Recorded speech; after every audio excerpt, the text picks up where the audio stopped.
Actually decides whether loans should be expensive और cheap.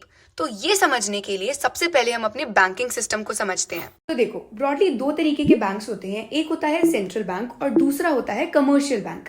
अब central bank जैसे India में रिजर्व बैंक ऑफ इंडिया है, जो कि 1 रुपी कॉइन के अलावा सारे करेंसी नोट्स को इशू करता है। और दूसरा कमर्शियल बैंक, जहां पर जाकर हम पैसा डिपॉजिट करते हैं, मनी विदड्रॉ करते हैं, लोन लेते हैं, जैसे कि SBI, Punjab national bank etcetera. Now here is something really important. Commercial banks को भी तो पैसा चाहिए, तो कमर्शियल बैंक सेंट्रल बैंक से लोन ले लेते हैं। अब देखो, जब भी हम कहीं से लोन लेते हैं तो हमें कुछ एक्स्ट्रा मनी देनी पड़ती है, जिसको हम इंटरेस्ट बोलते हैं।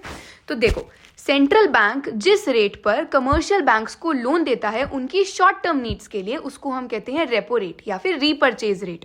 और जब यही सेंट्रल बैंक कमर्शियल बैंक्स को उनकी लॉन्ग टर्म नीड्स के लिए लोन देता है, तो जिस रेट पर वो इंटरेस्ट चार्ज करता है उसे हम कहते हैं बैंक रेट या फिर डिस्काउंट रेट। अब अगर रेपो रेट लो है तो फिर क्या होगा?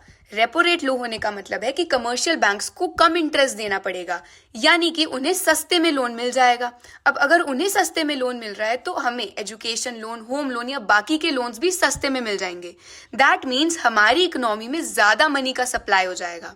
उसी तरीके से अगर ये रेपो रेट या बैंक रेट ज्यादा है, दैट मीन्स कमर्शियल बैंक्स को ज्यादा इंटरेस्ट देना पड़ रहा है, यानी कि लोन महंगा हो चुका है, यानी कि अब हमें भी महंगे में लोन मिलेगा। अब अगर हमें महंगा लोन मिलेगा, दैट मीन्स मनी का सप्लाई कम हो जाएगा इकोनॉमी में, क्योंकि हम भी लोन नहीं लेंगे।